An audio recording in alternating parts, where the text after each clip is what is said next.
I came into Cairns Hospital and I had some bleeding, and then I found out my waters were bulging, and in Cairns they don't have the facilities to take on preemie babies at that stage, that early.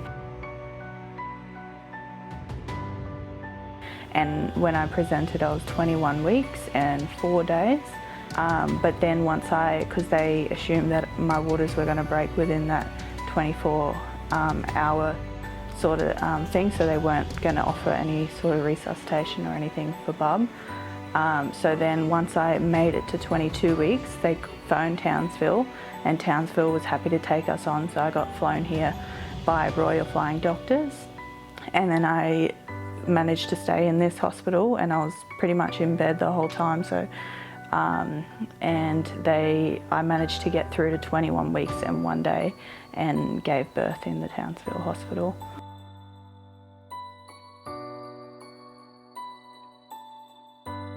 For me, I always had hope. I never let, the statistics and stuff get to me, and I know like that can take a toll once you hear it over and over and over. But yeah, no, I was pretty confident. I still felt her kicking the whole time, so that kept reassuring me that she was going to be fine. And yeah, and then we needed obviously accommodation because we're from Cairns.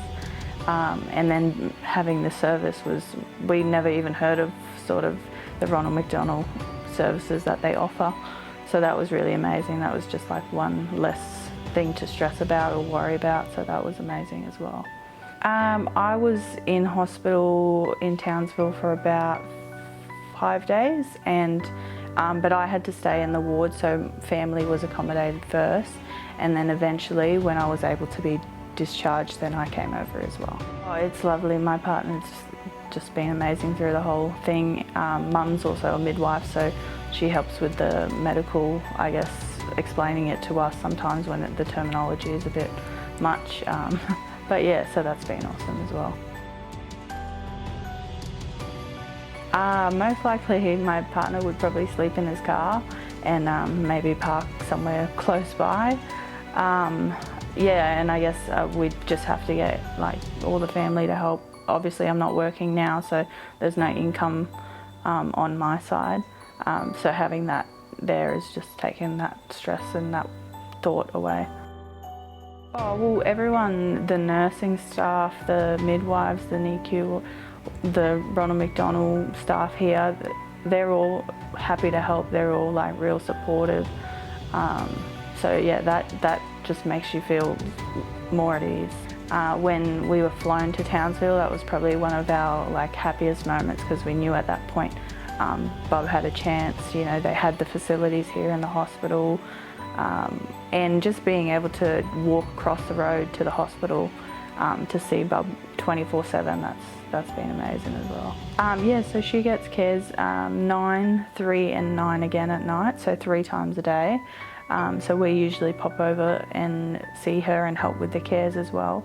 And her dad got to have skin to skin, which was amazing, and he shed a little tear as well. So yeah, that was really cute. You don't realise till you're in the situation, but it's such an amazing charity that Ronald McDonald houses offer, and it's everyone that's here, they have their own story. It's at a vulnerable time.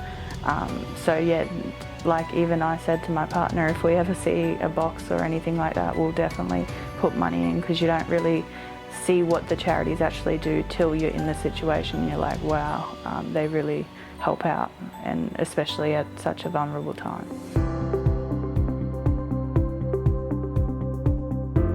If you're everyone here sort of has someone in hospital or has some sort of story.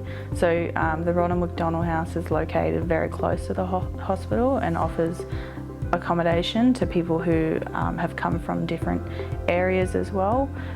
So having that supported accommodation, they provide food, they help with other things like breast pumps for mums and bubs, and in many other areas. So it's sort of that patients who need accommodation, who have come from other areas and wouldn't be able to afford the accommodation. But yeah, no, they're amazing here and it's a great facility. Yeah, she's going really well. Yeah, she's very strong. She's the smallest there in the unit.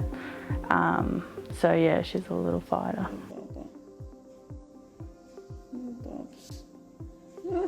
Her name is Amaya. I had a whole list of names, but I said to my partner, maybe when she comes, that will be the determinator. And yeah, and we've settled on that one. It was just something beautiful that we thought would be good.